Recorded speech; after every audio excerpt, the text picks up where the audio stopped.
in a V10, heading out of town for the weekend. About to stack my pockets, hard to feel like it's the deep end. Working day and night, we grinding hard, the world sleeping. Good afternoon, everybody. This is John, host of the Around the Ropes podcast, with a YouTube exclusive for you. And guys, we have a treat for you guys here. This guy has been in the business for a long time. He's been in multiple promotions, WCW, WWE, TNA, you name it. He's been there. He's been to the top of many of the promotions. He's now a podcast host as well, which we'll get into all that right now. Guys, we're being joined now by Jeff Jarrett. Sir, how you doing this afternoon? John, how we doing, my man? What a cool, nice little open for the show. Got some nice B-roll in. You got some nice graphics, a lot of fun. Pop it. Did you do that, John? Is that you're a man of many skills? Is that what it is? We actually had people behind the scenes who actually did that. No, good stuff. Ready to chat. How you doing? I'm doing very good. I'm looking forward to this, to get a chance to actually speak with you. Now, you've been in the industry for a long time. A few years. Like I said, you've been there for many years. You've been in many promotions. Who's the one opponent that you were in the ring with? It could be multiple times. It could even be just once. That you felt that you guys had the best chemistry. It's like you stated. I've been around a few years, and through the years, my skill set changed. Other skill, it's really hard, but it's hard to name one, because I'm not in the business of really disrespecting anybody in that way. But I will say, and I've been in the ring with the Hogans, the Flairs, the I guess you could say the who's who list. But me and Shawn Michaels had a series of matches back in the mid '90s that I think I'd have to put up there at the very, very, very top of my list. And that was obviously early in my career. Later in my career, me and Kurt Angle had a series of matches that certainly took me to the limit. And at that stage of my career, wearing so many hats, I didn't think that type of intense rivalry would take place. So those are probably right up there. And then, the guy that I grew up on and watched, and then later got to, face multiple times, is the King, Jerry Lawler. So those are probably my top three. All three of them are guys who are definitely up there in this industry, as well as yourself. Now, I know, like I said before, also, you're now a podcast host. How has that transformation been from being an in-ring competitor to being now sitting behind a microphone? I never really dreamed, John, that the podcast would have taken off the way it had, and just kind of the avenues that it's taken me down. And every week our new episode drops, every Tuesday actually. And the name of the podcast, I actually got my shirt on today, My World with Jeff Jarrett, got a little baseball motif, but it's been a blast. Just this year alone, I've stepped back in the ring. I was in AAA at their version of WrestleMania, Triple Mania, recently, Game Changer Wrestling.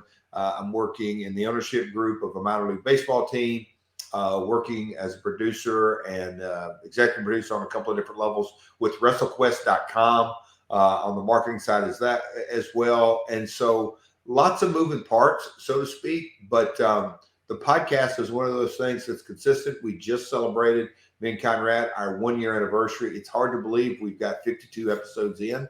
And man, I kind of feel that we have just really, in a lot of ways, scratched the surface of my career. And so this next year is going to be, I think, really super exciting. Conrad picks the topics and the way he has things laid out, and a lot of cool episodes coming up. I'll say this: I'm excited about doing different ones. Maybe talk about Mexico, maybe talk about India.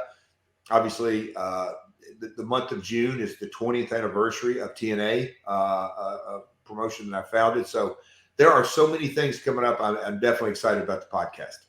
Well, you bring up that we're on the cusp of the 20th anniversary of TNA. Obviously, you were there from when it first started. What's your favorite memory in the 20 years of TNA/Impact Wrestling? Man, John, that to really say one, it's tough. I always kind of break it down, kind of the in-ring and out-of-ring, because I did wear multiple hats there. In-ring, my matches with AJ Styles rank right up there. My matches with Kurt Angle that I referenced.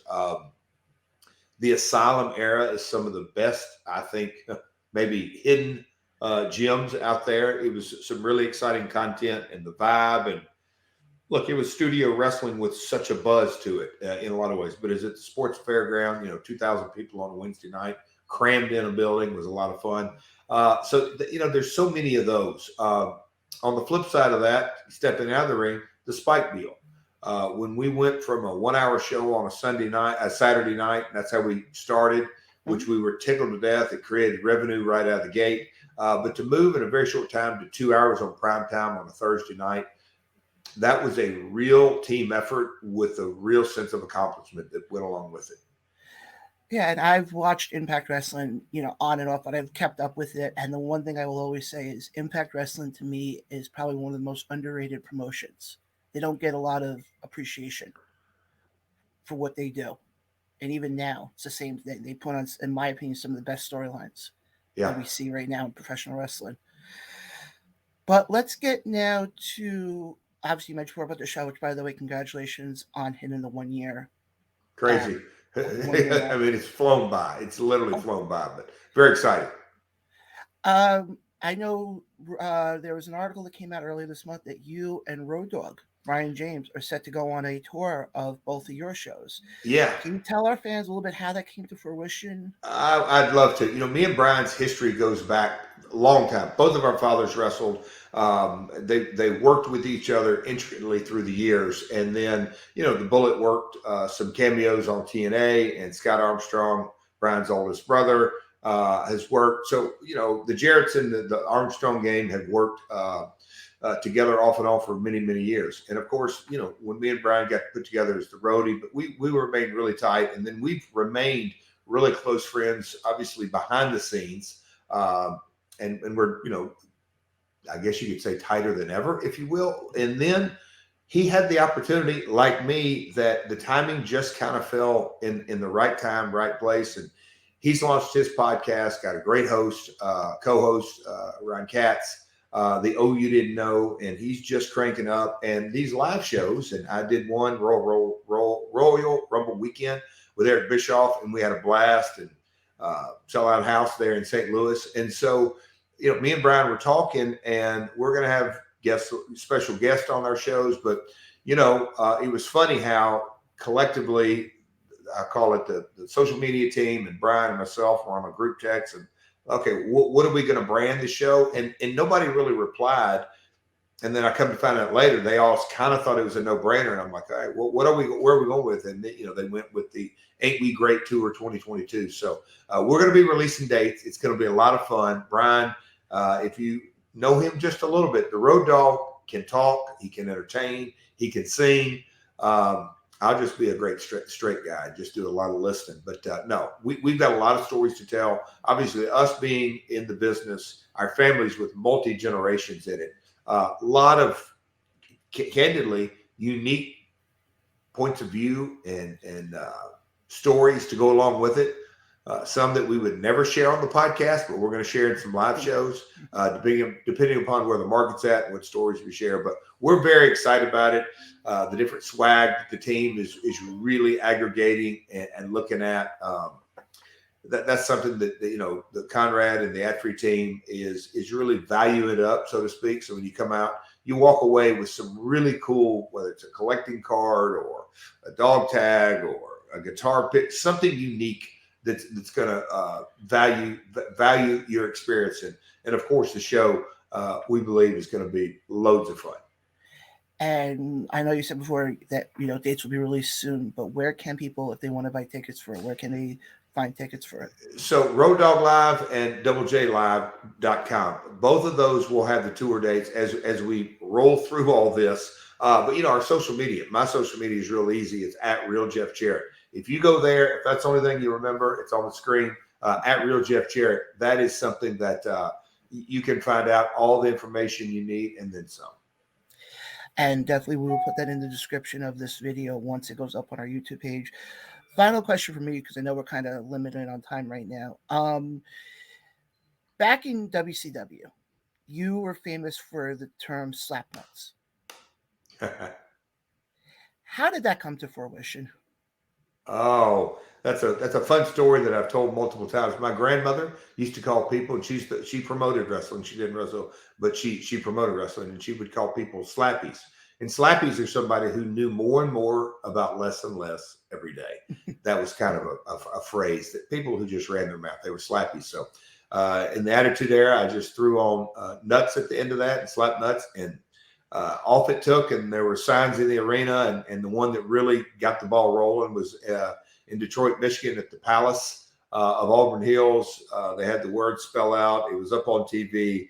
They took an extended shot of it. Production did. I got called into the office from legal and said, "Look, we need to talk about this. What does Slappnutz mean?" And I just went, "They have really called me in." And so I kind of knew then, all right, that term is going to take off, and shirts have been made. And I'm at candidly, there's a couple of things coming out with Slappnutz in the next couple of months. So stay tuned, my friend. Stay tuned, John.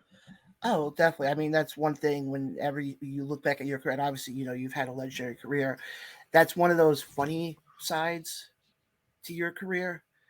Yep. But like I said, you are somebody who, like, I remember watching you. This is why this interview today has been such an honor for me, because I remember watching you back in the late 90s when you were the IC champion.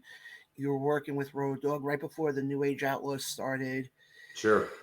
And believe me, I wish we had more time today, because I had a boatload more questions. I bet, John. Well, maybe you'll have me back someday. I appreciate you having me on today, though. And, my world, as you referenced early, that's the request that we get. Hey, can we come on and talk about the podcast? I appreciate you giving me some time today. So we'll talk soon, dude. Oh yeah, and like I said, you have an open door with this show. If you ever want to come back on, you are more than welcome to. Appreciate it, my friend. You have a great day. You too. Guys, Jeff Jarrett, WWE Hall of Famer. I'm John. It's been another installment of the Around the Ropes podcast. We'll catch you guys next time.